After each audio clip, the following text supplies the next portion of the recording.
Shalom, shalom. Welcome to Beth Ariel Messianic Congregation. You know, this morning our hearts and prayers are for the 176 civilians who perished in the crash of their planes, which was apparently shot down by mistake. And you know, this morning Iran admitted that it did. And one person, as I shared on the Wednesday study, Zacharie, deuxième partie, chapitre 1, versets 8 à 21, le 11 janvier 2020. Shalom, shalom. Bienvenue à Beth Ariel, congrégation messianique. Vous savez, ce matin, nos cœurs et nos prières sont pour les 176 qui sont morts, 176 personnes qui sont mortes dans le crash de l'avion au départ de Téhéran. Je n'entends plus rien, je vais aller faire un signe.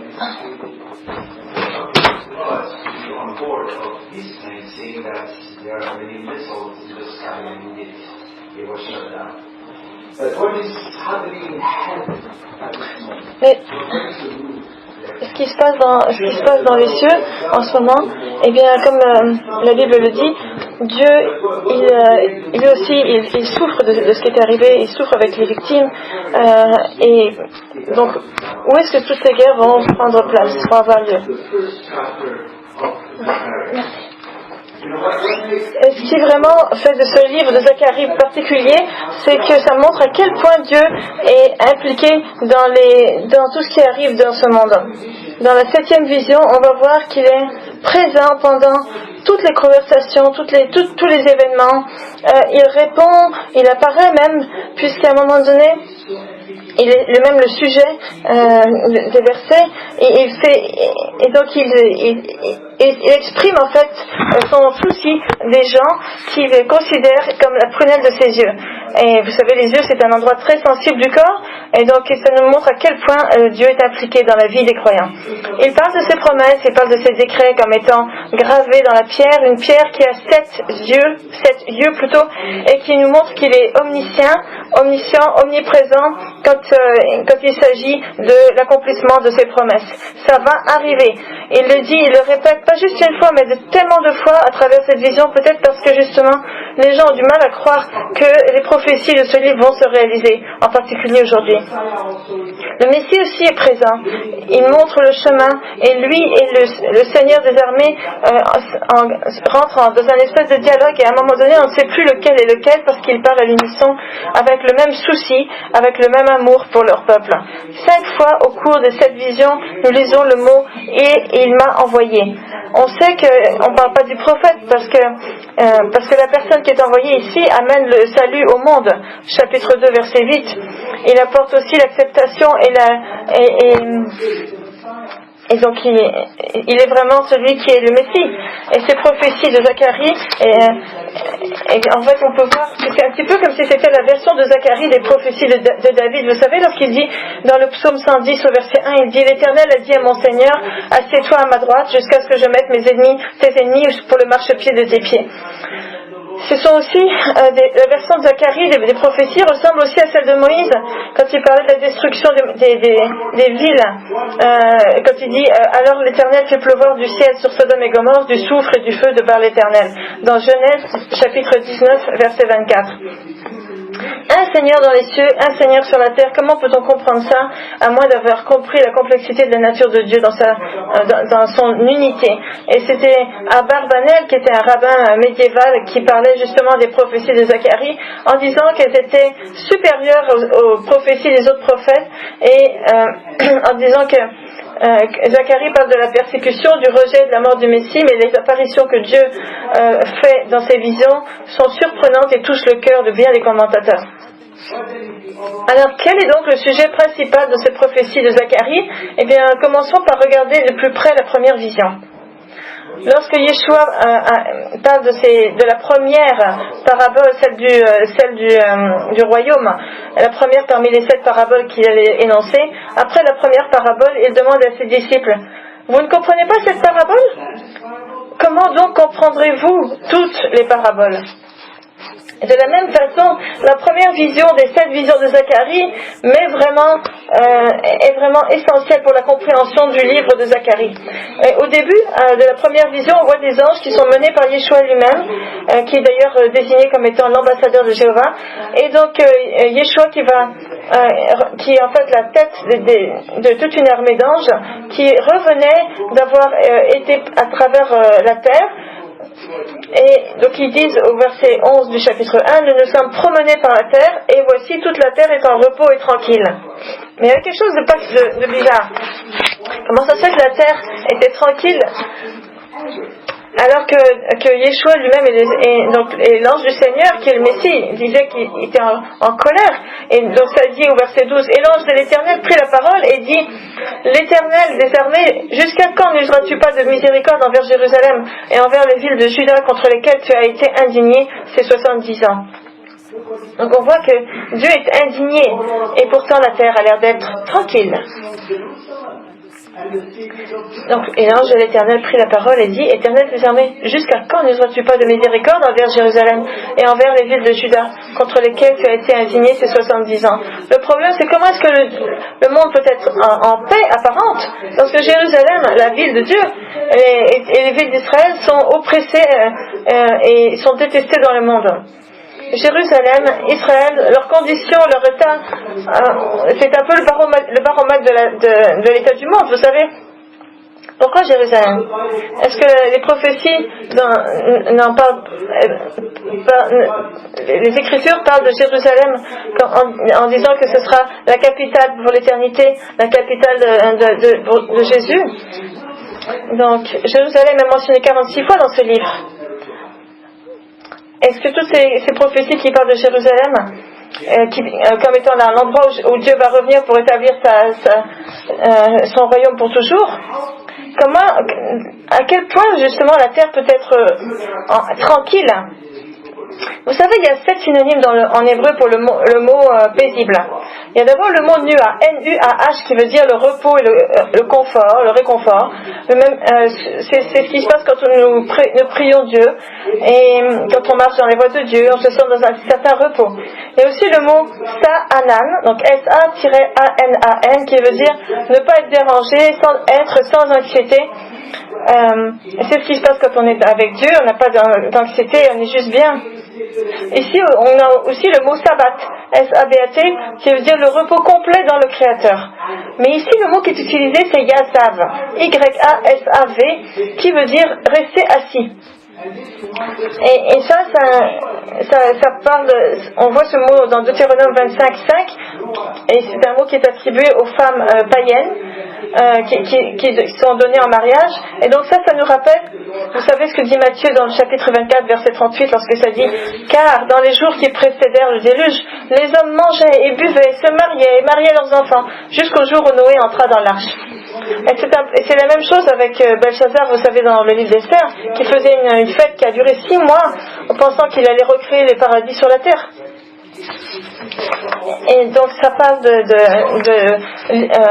l'oisiveté, d'un côté un peu négligence, et c'est à ça que fait référence le mot yazav. Et c'est ça qui fait que les anges de Dieu sont en colère et que Jésus lui-même est en colère. Et au temps de Zacharie, cette paix apparente était une illusion.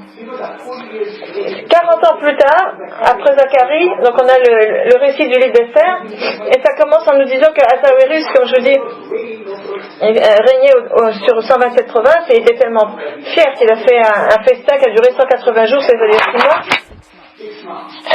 pensant que lui-même était capable d'établir un genre de paix sur la terre et de société idéale. Et donc c'est comme ça que ce sera à la fin des temps. Et pour mettre l'accent sur cette illusion, la Bible décrit le palais de Ahasuérus comme étant avec des mots qu'on utilise pour le temple, avec des mots qui sont habituellement attribués au temple de Salomon. Mais ce livre nous montre simplement que tout ça c'est faux et que c'est une imitation des choses de Dieu.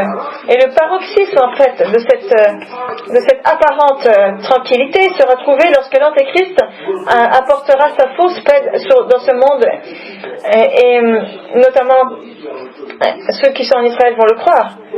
Il y aura une fausse paix avec Israël qui donnera lieu à un traité qui sera signé par l'Antéchrist. Et ça, c'est donc la fin des temps. Vous voyez, il y aura cette 7 années de tribulation qui s'enclencheront après justement la signature de ce traité. Et Daniel nous dit que un faux prince, que Jean appelle l'Antéchrist, et fera donc un traité de paix avec Israël. Et c'est mentionné aussi dans Ésaïe, au chapitre... c'est mentionné aussi dans Ésaïe, dans Daniel 9. Et Jean parle du processus qui va nous permettre de mieux comprendre Zacharie. Parce que, vous savez, Jean, dans l'Apocalypse, il a vu aussi ces visions-là. Donc c'est intéressant de rapprocher l'Apocalypse du livre de Zacharie. Donc regardez ce qu'il dit dans le chapitre 6 de l'Apocalypse, verset 2. Il dit, je regardais, dit Jean, et voici apparut un cheval blanc. Celui qui le montait avait un arc, et une couronne lui fut donnée, et il partit en vainqueur et pour vaincre. Mais ça, c'était une fausse paix. Et c'est de ça aussi que parle Zacharie. Lui aussi, il voit des chevaux de différentes couleurs. Et ensuite, il y a un cheval rouge qui a la couleur de la guerre, qui va voler la paix de la terre. Et ensuite, il y a un cheval noir qui va apporter la famine et la faim, et qui sera suivi par un cheval pâle, qui sera le cheval de la mort. Est-ce que vous réalisez ce qui va se passer à la fin des temps d'après les prophéties bibliques? C'est ça qui est prophétisé pour un futur relativement proche. Un homme viendra avec un arc, et le mot pour arc en grec, c'est celui qui est utilisé dans la Septante pour, vous savez, l'arc-en-ciel de Dieu au moment où il a établi son alliance avec Noah. Donc l'Antéchrist, lui aussi, aura un arc qui sera le résultat d'une alliance qu'il signera avec Israël, comme on le voit mentionné dans Daniel chapitre 9 verset 24. Une alliance qui durera 7 ans. Et c'est ça qui fait que les anges sont en colère. Et donc on voit certains signes précurseurs de cette époque qui en fait s'approchent de plus en plus de notre époque. Avez-vous remarqué que tous les pays et toutes les dénominations religieuses qui prétendent être les propriétaires de Jérusalem, qui ont des prétentions sur Jérusalem? L'islam, le christianisme prétendent que Jérusalem leur appartient. Aujourd'hui, on peut compter à peu près 50 différentes églises représentant différentes dénominations chrétiennes qui sont concentrées dans une petite partie très petite de la vieille Jérusalem, et pour la grande majorité, ils prétendent que Jérusalem leur appartient. Et ils ont aussi le concile des églises mondiales qui se trouve à Jérusalem avec l'église de Suède, de Norvège, etc., afin d'avoir une présence internationale religieuse. Imaginez quelqu'un qui va chez vous et qui voudrait que cet endroit chez vous ce soit un endroit international. Imaginez un peu. Mais Dieu, à travers Ézéchiel, nous dit qu'ils vont réclamer la terre de Jérusalem. Rappelez-vous le passage du chapitre 36 d'Ézéchiel qui dit « Ah, ces hauteurs éternelles sont devenues notre propriété. » L'ennemi réclame les hauteurs éternelles, c'est-à-dire il réclame aussi tout ce qui est historique et il prétend que Jérusalem leur appartient. Tous les sites historiques et saints, aujourd'hui, ils disent que c'est à eux. Et Dieu l'a entendu. Mais à qui vraiment Jérusalem et Israël appartiennent? Il y a beaucoup de passages difficiles dans les Écritures, mais ce passage est facile. Regardez, il y a depuis la bataille d'Israël et la victoire sur Jérusalem en 1967, l'histoire de la propriété de la ville était un conflit amer entre les Palestiniens et les Israéliens. Aujourd'hui, il y a beaucoup d'enjeux derrière ça. Mais regardez ce que ça dit. Dans Ézéchiel chapitre 36 verset 5, ça dit « Oui, dans le feu de ma jalousie, je parle contre les autres nations et contre Édom tout entier, qui se sont donné mon pays en propriété, avec toute la joie de leur cœur et le mépris de leur âme, afin d'en piller les produits. » Regardez le verset 8 du même chapitre 36 d'Ézéchiel, ça dit: c'est pourquoi ainsi parle le Seigneur l'Éternel, je lève ma main, ce sont les nations qui vous entourent qui porteront elles-mêmes leur ignominie.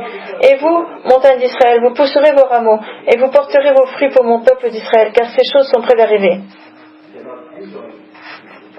Donc, pour l'instant, Israël n'a pas la jouissance du territoire au complet, mais ça viendra.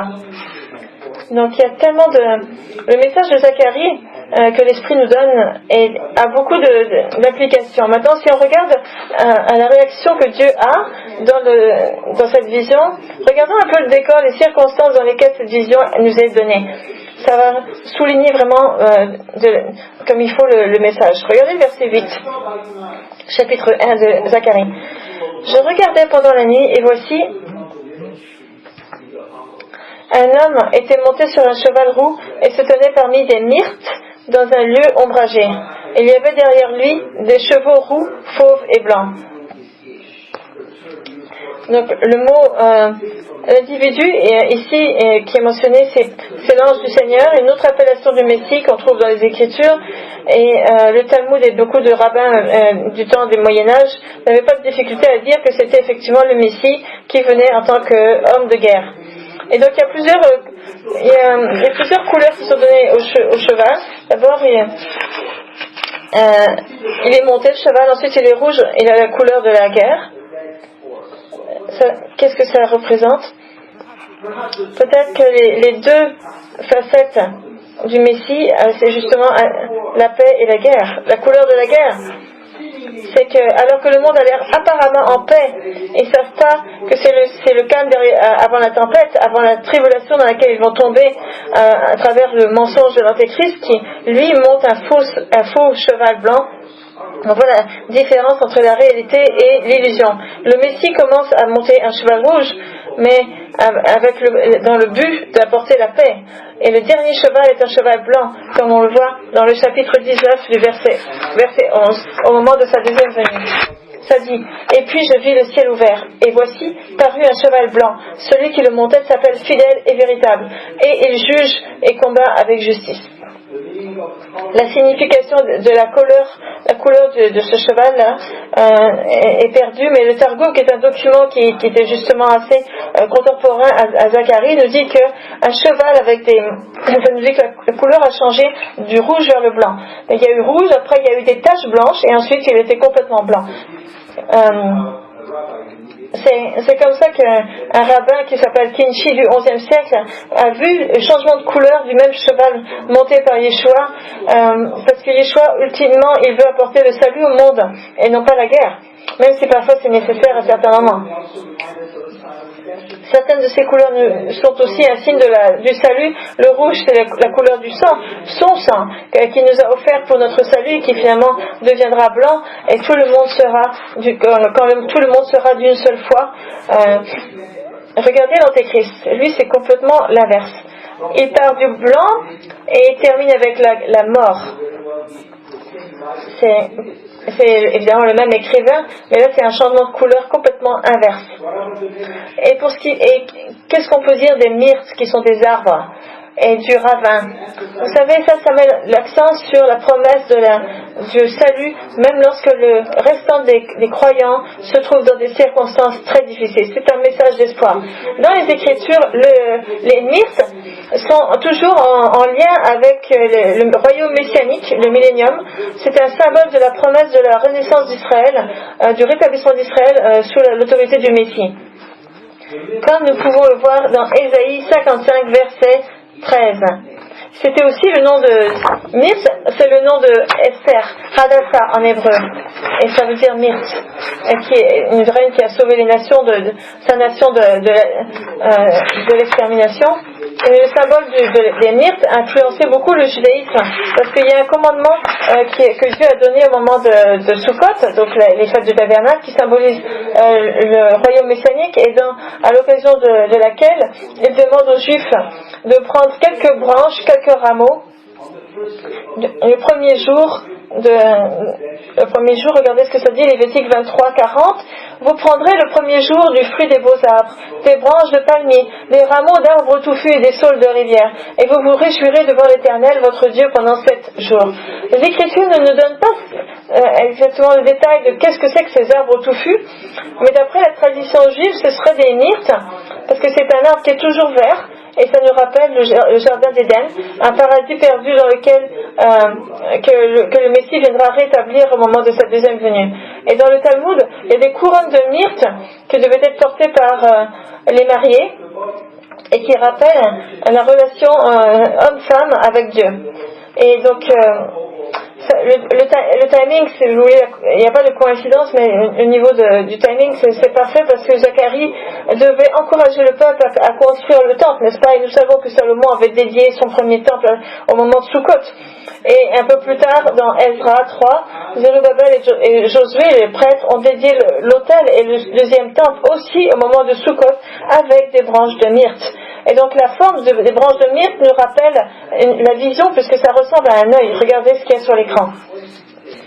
Et donc d'après la tradition juive, et bien pendant Sukkot, il faut avoir le loulaf, d'après le commandement dans les Lévitique. Donc il faut avoir des branches de palmier qui représentent le dos, l'étrog, c'est une espèce de citron qui représente le cœur, les feuilles on appelle ça de saule qui représente l'ovale de la bouche et les myrtes qui représentent les yeux. Et ici on a tout un corps qui nous est décrit, le corps qui est donné en sacrifice vivant à Dieu, comme le rappelle Paul. Donc les rabbins avaient compris qu'il y aurait la diaspora et que le mot justement c'est lorsque Josué se trouvait, ah oui, quand on parle du ravin là, donc ça nous montre un peu, ça nous parle justement de la diaspora, parce que Zula en hébreu, ça veut dire la profondeur, et c'est une profondeur presque sans fond comme les océans, et donc les rabbins pensaient que ça signifiait aussi le mot diaspora, c'est-à-dire un monde de captivité caché, lorsque Jonas se trouvait notamment dans l'intérieur des eaux, dans Jonas chapitre 2 verset 3, et donc le myrte était aussi se trouvait dans ces ravins là. C'est un peu pour nous dire que la vision du monde de Dieu et ses promesses se trouve un peu sous la surface, et donc la première vision nous est donnée dans un monde qui a l'air en paix mais en fait qui est en rébellion contre le Dieu, et donc les promesses de Dieu sont prêtes à être accomplies. Maintenant regardons le verset 12. Regardez ce que l'ange du Seigneur dit au Seigneur des armées. Regardez ce que le Messie dit à Dieu le Père. Il dit: Éternel des armées, jusqu'à quand n'auras-tu pas compassion de Jérusalem et des villes de Juda, contre lesquelles tu t'es irrité depuis 70 ans? Mais comment on peut comprendre ces mots qui sont prononcés par l'ange du Seigneur, c'est-à-dire par le Messie? Comment ça se fait on trouve ça aussi dans Ésaïe chapitre 63 verset 9, ça dit dans toute leur détresse, il a été en détresse. Donc Zacharie nous dit à quel point Jésus est impliqué dans la souffrance de son peuple. Et c'est formidable ce qu'on voit ici à propos de notre Messie, qui est venu sur la terre pour nous. Il est venu d'éternité, il vient de l'éternité et il passe le moment avec nous, et il est affecté par les politiques, par les souffrances de tout le monde. Il est affecté par la façon dont les nations haïssent Jérusalem et Israël. Et ça nous rappelle lorsqu'il a pleuré sur Jérusalem, lorsque les dirigeants religieux le rejetaient. Ça nous rappelle le temps où il a prié pour les croyants dans sa grande prière au Père, dans Jean chapitre 17, lorsqu'il déclare que son désir, il a le désir que tous les croyants puissent venir vers le Père et le Fils. Il dit: afin que tous soient un comme toi, Père, tu es en moi et comme je suis en toi, afin que eux aussi soient un en nous, pour que le monde croie que tu m'as envoyé. Et justement, qu'est-ce qu'on peut dire des 70 ans qui sont mentionnés ici? Jusqu'à quand n'aurais-tu pas compassion de Jérusalem, contre lesquels tu es irrité depuis 70 ans? Ces 70 ans sont justement la période durant laquelle le peuple juif s'est trouvé dans la diaspora après la destruction du premier temple, et donc ça correspond à 586 jusqu'à 516 avant Jésus-Christ. Et pourtant, ces 70 ans s'étendent bien au-delà de la signification littérale, de bien des façons, puisque le peuple juif est toujours en diaspora. Ces 70 ans, on dirait, n'en finissent plus. Et ça dit que Daniel dit que ça va aller jusqu'à 490 ans qui seront divisés en autant de sections de 70 ans et qui vont nous amener à la mort et à la résurrection du Messie.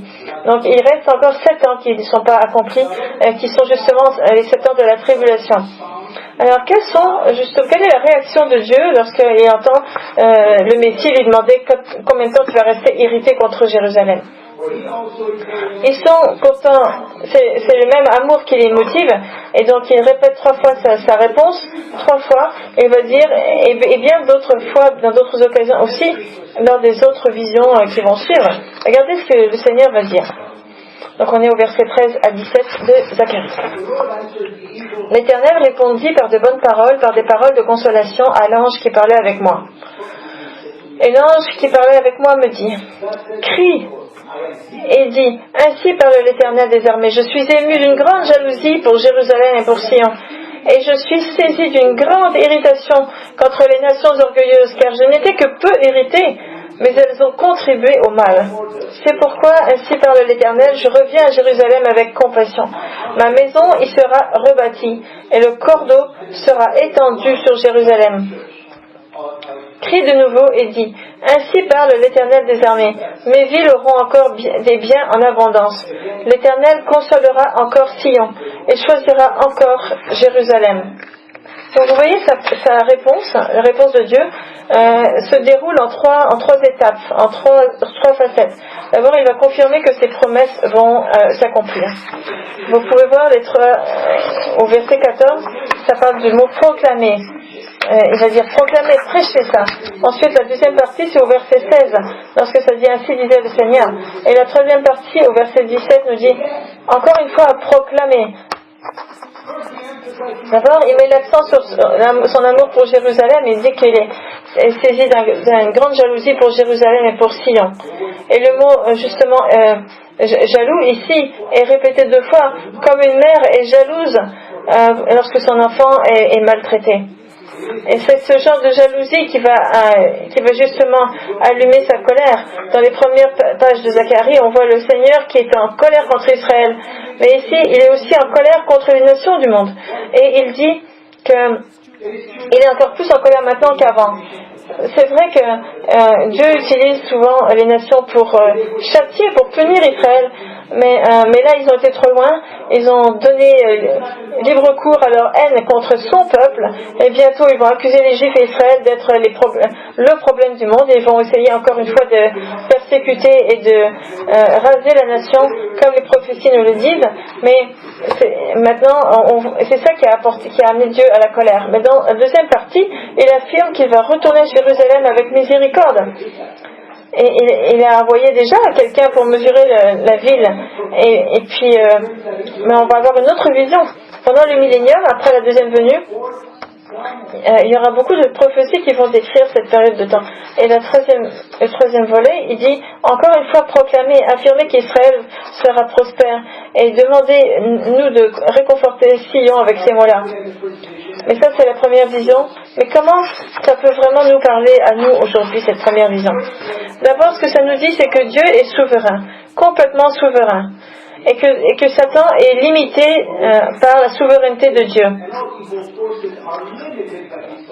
Et donc, et cet aspect l'amène à être impliqué dans toute la politique de ce monde, dans toutes les affaires de ce monde. Il a l'autorité sur l'humanité. Avez-vous remarqué le mot Jérusalem et Sion ensemble, mentionné 2 fois au verset 14 et au verset 17, qui sont les 2 facettes de la ville, de l'identité de la ville, qui est à la fois politique et religieuse. Notre Dieu est très impliqué dans les politiques de ce monde. Il évalue. On voit ça ici. Lorsqu'il envoie son ange pour aller mesurer et voir ce qui se passe sur la terre. On voit ça dans Daniel. Lorsqu'il va placer et retirer les rois selon sa volonté, Jésus l'a dit de façon très claire à Pilate. Il a dit, tu n'aurais sur moi aucun pouvoir s'il ne t'avait été donné d'en haut. parce que Dieu justement se trouve en haut de toutes ces choses. Et c'est une pensée réconfortante parce que on peut lui parler, on peut lui prier à Dieu. Il n'est pas si loin de nous, il est au contraire très présent malgré le fait qu'il soit si loin dans l'univers. Il est extrêmement proche et présent. Vous savez quel est le titre de cette étude? C'est toujours présent et si proche. C'est comme ça que Zacharie va présenter notre Dieu. Et c'est ça qu'on peut garder de cette étude. Avez-vous remarqué comment les enfants sont tout le temps en train de nous demander pourquoi ci, pourquoi ça? Vous savez, c'est intéressant. Parfois leurs questions ont des réponses faciles. Par exemple, pourquoi est-ce que je ne peux pas manger des bonbons avant un souper? Ça c'est facile de répondre. D'autres questions sont plus compliquées. Pourquoi est-ce que Dieu a créé les cafards? C'est vrai, pourquoi? Ils sont affreux. Je ne pense pas qu'ils ont été créés à l'origine. D'autres questions font mal au cœur lorsqu'ils nous disent pourquoi est-ce que Dieu il a fait que ce petit garçon soit aveugle? Et les enfants ont une curiosité et une énergie qui justement réclament des réponses. C'est pas mal en tant que tel de demander pourquoi jusqu'à ce qu'on comprend. Et d'ailleurs Jésus lui-même aussi a demandé à son Père. On a besoin d'avoir ce genre de curiosité infantile à propos de la mort et de la vie, à propos de la vie et de la foi. Il n'y a rien de mal à demander à Dieu, à lui poser des questions quand on a un cœur sincère et qu'on veut vraiment connaître Dieu et les voies de Dieu. Un jour, un croyant avait du mal avec sa foi et ne savait pas s'il croyait encore ou pourquoi est-ce qu'il devrait croire. Une de ses luttes, c'était pourquoi il y a tellement de péchés dans le monde et pourquoi Dieu semble ne rien faire à propos de ça. Alors il est allé voir quelqu'un dans sa congrégation, mais la personne lui a dit « Mais tu n'as qu'à croire ». Mais c'est exactement ce qu'il ne pouvait pas le faire. Il avait besoin d'avoir des réponses à ses questions. Parfois dans la vie, on a besoin d'avoir des réponses à nos questions. Et Zacharie nous donne une réponse tellement puissante.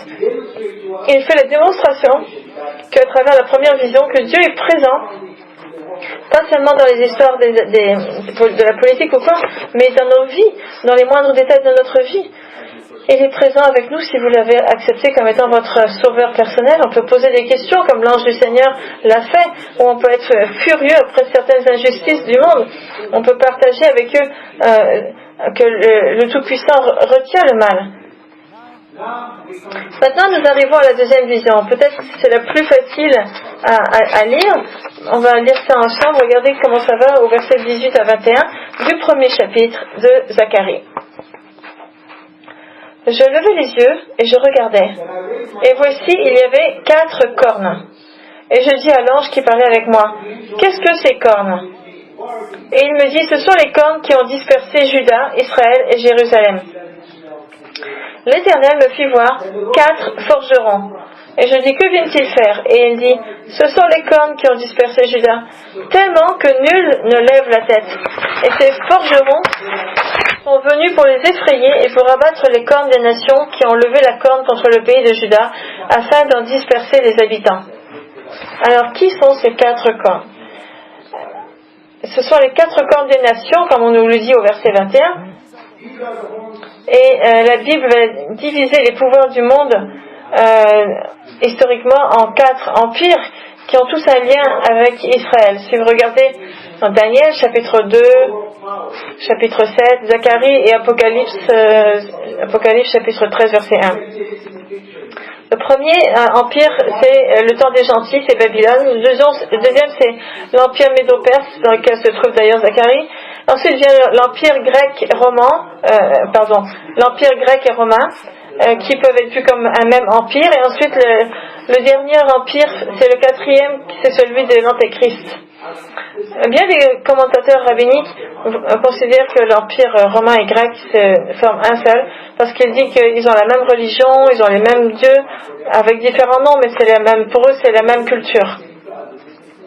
Mais c'est drôle parce que ces commentateurs rabbiniques, ils ne mentionnent pas le 4e empire, parce qu'ils ne savent pas. Comme Daniel qui ne pouvait pas même décrire le dernier empire.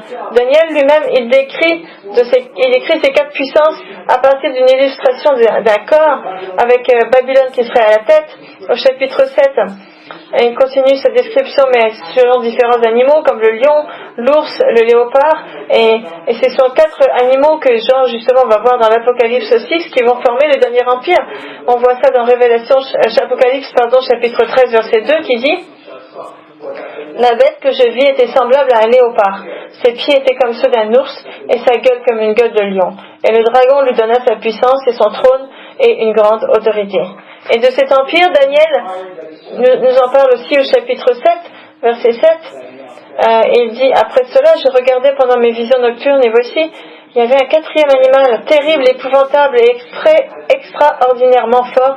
Il avait de grandes dents de fer, il mangeait, il brisait, et il foulait aux pieds ce qui restait.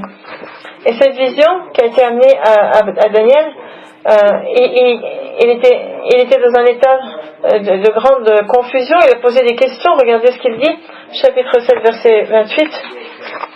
Il dit: moi, Daniel, je fus extrêmement troublé par mes pensées. Je changeais de couleur et je conservais ces paroles dans mon cœur.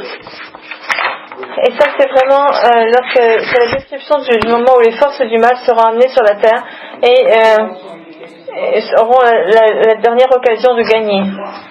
Et Zacharie nous indique que toutes ces cornes finiront par devenir une seule corne à la fin, puisqu'il utilise le singulier. Regardez au verset 21, il dit: mais que viennent-ils faire? Et il dit: ce sont les cornes qui ont dispersé Juda, tellement que nul ne lève la tête. Si ces forgerons sont venus pour les effrayer et pour abattre les cornes des nations qui ont levé la corne contre le pays de Juda afin d'en disperser les habitants. Comme s'ils s'étaient tous mis ensemble, comme on voit dans le chapitre 13 de l'Apocalypse, pour aller contre Jérusalem et Dieu.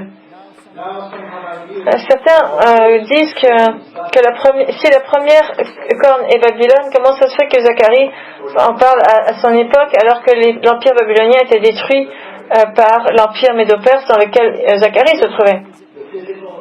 C'est vrai, l'empire physique de Babylone était détruit, mais pas l'esprit de rébellion de Babylone, qui est toujours vivant et toujours là. Et c'est la dernière chose qui sera détruite avant la deuxième venue du Messie. On voit ça dans l'Apocalypse chapitre 17 et 18. Au chapitre 17 de l'Apocalypse, c'est le nom qui décrit les fausses religions de ce monde qui vont se rassembler ensemble à la fin sous un espèce de parapluie œcuménique et qui vont enseigner que toute religion mène à un seul Dieu. Et c'est un mensonge. Parce que tout ne mène pas justement vers le Dieu unique et le Dieu vrai. Et que Dieu ne peut pas se contredire lui-même et donner des renseignements opposés quand il s'agit du salut. Et donc cette religion mondiale aura un nom sur son front qui dira: le mystère Babylone la grande, la mère de toutes les prostituées et des abominations de la terre. Donc le grand prêtre avait sur sa tête un turban avec le mot sainteté. Mais ceux-là, ils auront sur le front Babylone, la grande, la mère des impudiques et des abominations de la terre. N'oublions pas que le nom de Babylone est une traduction du mot Babel et n'apparaît pas dans les Écritures, si ce n'est au moment de la tour de Babel, lorsque justement l'homme a décidé de créer d'autres religions contre Dieu. Maintenant, au chapitre 18 de l'Apocalypse, le nom de Babylone représente tous les systèmes économiques et politiques de la terre, et donc qui vont s'écrouler juste avant la deuxième venue du Messie. Et 3 fois dans ce chapitre, on trouve les mots Alas, et donc et 3 fois dans ce chapitre, on a ces mots Alas, hélas. Malheureusement, et tout le monde est surpris de lire que les dirigeants de la terre se mettront à pleurer quand justement tout va s'effondrer, et que tous les marchands de la terre aussi vont pleurer parce qu'éventuellement toutes les choses de ce monde vont s'écrouler avant que Yeshua ne vienne pour tout restaurer. Et l'esprit de Babylone est toujours vivant dans ce monde, et donc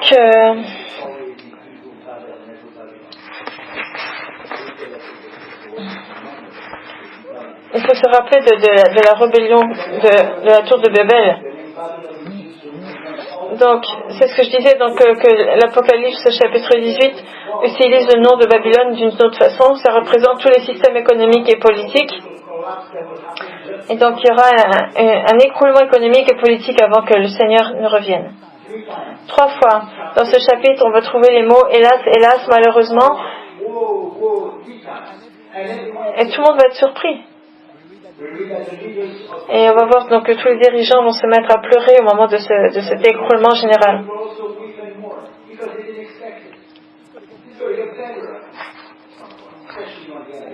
Par contre, ça va s'améliorer quand l'Antéchrist va arriver.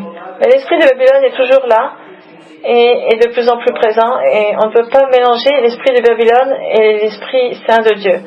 On ne peut pas les mélanger. Mais c'est dans la deuxième partie de la vision qu'il va falloir creuser un petit peu plus, parce que Zacharie va donc nous représenter 4 compagnons qui vont venir, 4 artisans qui vont détruire les 4 cornes. Regardez le verset 21. Ça dit, je dis, que viennent-ils faire? Et il dit, ce sont les cornes qui ont dispersé Juda, tellement que nul ne lève la tête. Est-ce que le Seigneur est en train de répéter ce qu'il avait dit au verset 19, ou bien est-ce qu'il est en train de dire que ces artisans sont en fait eux-mêmes les cornes? On a l'impression, d'après le texte, que ces 4 artisans sont les 4 cornes. L'idée, c'est que chacune de ces cornes a commencé à détruire la corne précédente, et à la fin, ils se sont tous entretués. Et donc, chaque corne représente les artisans de la corne précédente, et à la fin, ils se détruisent tous les uns les autres. Le mot hébreu pour les artisans, c'est le même mot qu'on utilise pour les forgerons, pour ceux qui fabriquaient des idoles. Et ces empires qui sont vus comme des idolâtres, qui n'ont qu'une chose à l'esprit, c'est de faire leur propre autopromotion et qui recherchent la mort des autres, comme on va le voir dans la vallée de Armageddon, lorsqu'ils vont tous s'entretuer. Et Jésus va revenir pour justement les arrêter, sinon ils vont complètement se détruire les uns les autres. Donc ça, c'est les 2 visions d'introduction que nous donne Zacharie, et ce sont des visions intéressantes, parce qu'elles ouvrent une fenêtre sur l'histoire et sur le futur de notre planète, et ça nous montre aussi un certain lien avec les nouvelles d'aujourd'hui. Et uniquement ces 2 visions, grâce à ces 2 visions, on peut mieux comprendre ce qui se passe dans notre monde. Pour conclure, il y a une maladie qui s'appelle le tétrachromatisme. Je ne sais pas si vous avez déjà entendu parler de ce problème. C'est un problème de santé qui fait que cette personne qui a ce problème-là, au lieu de distinguer 1 million de couleurs, il va distinguer 100 millions de couleurs. Donc c'est quelqu'un qui va pouvoir voir toutes sortes de nuances de couleurs que nous on ne peut pas voir. Imaginez que vous voyez la vie dans toutes sortes de couleurs, dans toutes sortes de tons. Et bien c'est un petit peu ce que nous donne comme éventail, comme prisme, ces prophéties et ce livre de Zacharie. Ça nous amène à avoir beaucoup plus de couleurs dans les mouvements historiques. Et maintenant la question qu'on peut se poser, c'est comment tous ces symboles et tous ces types qu'on voit, qui nous sont donnés, peuvent avoir une répercussion dans la vie du croyant aujourd'hui. Alors qu'il nous amène dans un côté assez sombre de l'histoire, la première vision commence avec les mots « J'ai vu la nuit ». Et ça finit la journée. Donc la nuit, c'est juste avant l'aube. Et donc Zacharie, il met l'emphase sur l'aube. Et donc il nous dit que c'est à partir de l'obscurité que le Seigneur nous demande de sortir de là et d'avancer pour lui. Donc l'obscurité va être suivie de lumière. Les autres qui n'ont pas compris l'appel de Dieu de retourner sur la terre et ont oublié qui ils étaient, les croyants ne devraient jamais oublier qui ils sont. On est une famille, on a une famille, une citoyenneté, et Dieu leur a dit, au chapitre 2, verset 7, il leur dit « Oh, échappe-toi, Sion, toi qui habites chez la fille de Babylone. » Il nous parle. Si quelqu'un vous appelle et vous dit oh, ça veut dire que vous êtes interpellé là. Et le même message est donné aux croyants à l'époque de la tribulation, lorsque dans l'Apocalypse chapitre 18 verset 4, ça dit sortez du milieu d'elle mon peuple, afin que vous ne participiez point à ses péchés et que vous n'ayez point de part à ses fléaux. Alors, quel accord y a-t-il entre Christ et Bélial? Ou quelle part a le fidèle avec l'infidèle? On voit ça aussi dans 2 Corinthiens chapitre 6 verset 15. On doit se rappeler qui nous sommes et dans quelle direction nous allons. Vous savez combien de personnes ont quitté Babylone? Eh bien, à 50 000. Les autres qui ont quitté la Perse, les autres c'était comme Ruben, Alors qu'Israël était en train de se battre pour sa survie, Rouben restait parmi les bergeries à écouter le bêlement des troupeaux. Vous savez, ici, là, le bêlement, ici, en hébreu, c'est Sérika. C'est le son que fait un troupeau, et on ne comprend pas ce que ça dit. Et c'est souvent en lien avec la guerre et le désastre. On trouve ça dans Juge, chapitre 5, verset 16. Vous savez, quand Ruben, il disait qu'il était en train de réfléchir, etc. Et ça dit, au ruisseau de Ruben, grandes furent les délibérations du cœur. Et ces 50 000 qui sont retournés sur la terre, c'était les champions, les héros, c'était pas facile pour eux, mais le Seigneur les a utilisés d'une façon puissante. Alors, prions ensemble. Père Céleste, tu n'as pas laissé le monde tout seul, tu ne nous as pas laissés tout seuls. En tant que nous tous, ou chacun d'entre nous, tu nous as toujours soutenus, tu nous as recherchés, tu nous as trouvés, et tu es tout le temps avec nous, tout le temps, comme nous pouvons le voir dans ce livre de Zacharie, à quel point tu prends vraiment une part dans la souffrance du monde. Et on sait que tu aimes Israël et que tu aimes chacun d'entre nous qui t'ont donné leur vie. Je te prie du cœur et je laisse aller ma louange et je te demande d'être avec nous et que nos prières puissent être plaisantes pour toi. Beshem Yeshua HaMessiah, que le Seigneur vous bénisse et qu'il fasse briller son visage sur vous et qu'il fasse preuve de miséricorde et qu'il vous donne la paix. Amen. Paix.